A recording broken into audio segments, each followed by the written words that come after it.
Back in the 1980s, it was a habit of mine that whenever I wanted to clear my head, I would get in my car and go for a long drive. So after an argument with my wife on Christmas Day one year, I got in my car and drove.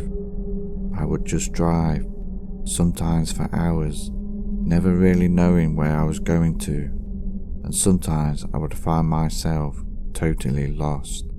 It was a cold, brisk day with blue skies, and I had drove for many miles.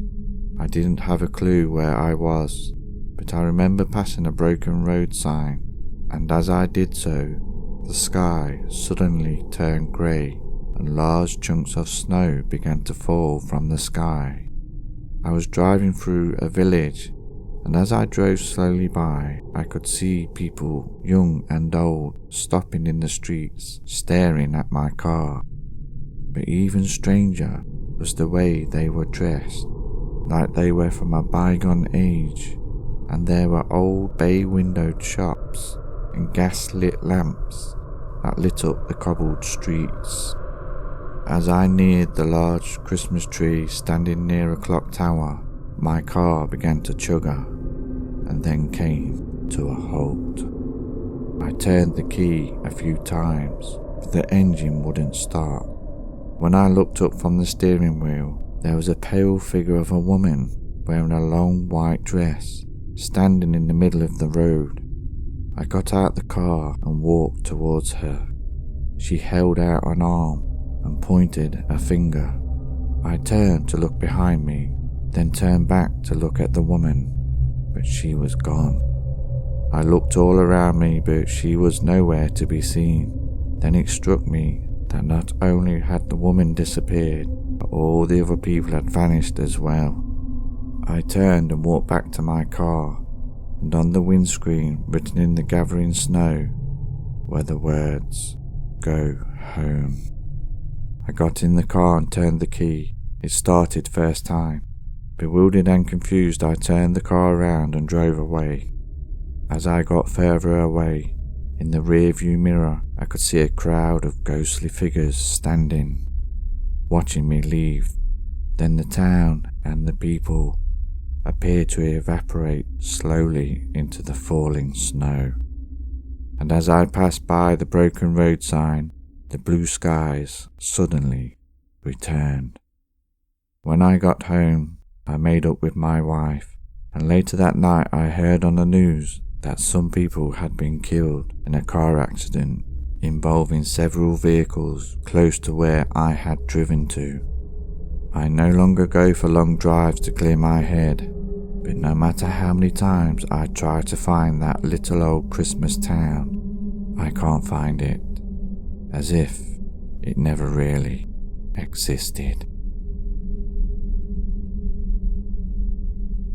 Many years ago, when I was in my 30s, I lost my way in life. I was drinking heavily and lost my job, home, and marriage, and I ended up sleeping on the streets. Up till then, every Christmas Day, I always took a wreath to place on my grandparents' grave. It was Christmas Eve night and I had nowhere to go, so I made my way on foot from the town centre, which was 3 miles away, to the cemetery. When I got there, I squeezed through a gap in the fence. I was exhausted and hungry. There was a howling wind, and it was cold, dark, and snowing hard. So hard I could barely see in front of my face. Trudging along past the gravestones, I remember feeling very weak, then collapsing to my knees. My eyes were opening and closing. In the distance, I could see the light of a lantern coming towards me. Then I began to drift in and out of consciousness, but it felt like I was off the ground, being carried by someone. Then everything went black. I woke up next to my grandparents' grave. There was a small fire burning, made from twigs, with a small pot hanging over it, and there was a middle-aged man sitting, warming his hands over the fire. "Ah, you're awake," he said. "Thought we'd lost you there." Then he offered me a mug of tea. We sat talking for a while about life's ups and downs, and he urged me to never give up. Then we heard the bells in the distance striking midnight, and on the 12th chime the man stood up and held out his hand. "Merry Christmas," he said, shaking my hand. I thanked him for his kindness, and again he urged me to never give up. I said I won't. I then asked his name. "Reg," he said, "Reginald Hill." But as he said his name, before my very eyes, his body evaporated into the snow and disappeared. I picked up the lantern on the ground and held it out in front of me, looking to see where he went, but he was nowhere to be seen. Then my eyes caught a glimpse of the gravestone next to my grandparents. I leant closer in disbelief to look at the name, which read Reginald Hill. In the year 2001, me and my wife bought an old farmhouse.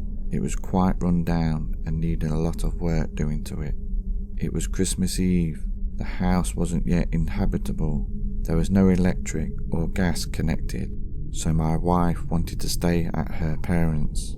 But I didn't like the idea of leaving the property empty over the holidays for fear of squatters or trespassers.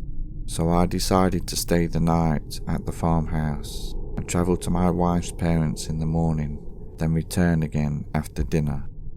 As the dark night drew in, after filling cracks in walls and painting, I loaded up the log fire. There wasn't much furniture in the house yet, just an old wingback chair and a grandfather clock that stood in the corner. I sat by the fire with a blanket over me, drinking hot soup and watching the flames flicker, and pretty soon my eyes began to close with tiredness. I don't know how long I was asleep, but I was woken by the sound of Christmas carolers singing outside. When I opened the door, I saw a woman and 2 children dressed in black, standing in the snow, staring back at me. Their singing slowly faded with the howling wind, and then they appeared to evaporate into the falling snow, disappearing before my very eyes. When I closed the door in disbelief, I heard the sound of children laughing and the echoing whispers of the words, "Merry Christmas, Merry Christmas, Merry Christmas, Merry Christmas." Then there was silence. Then all of a sudden the bells on the mantelpiece began to ring, and the grandfather clock in the corner began to chime for midnight. And on the 12th chime, a gush of wind blew all the candles out, leaving me standing in complete darkness. I never told my wife about that night, for fear of her not wanting to live in the house. But every Christmas Eve night, I still hear the faint sound of Christmas carolers, and when I look out of my window, I see 3 dark figures walking away, evaporating into the night.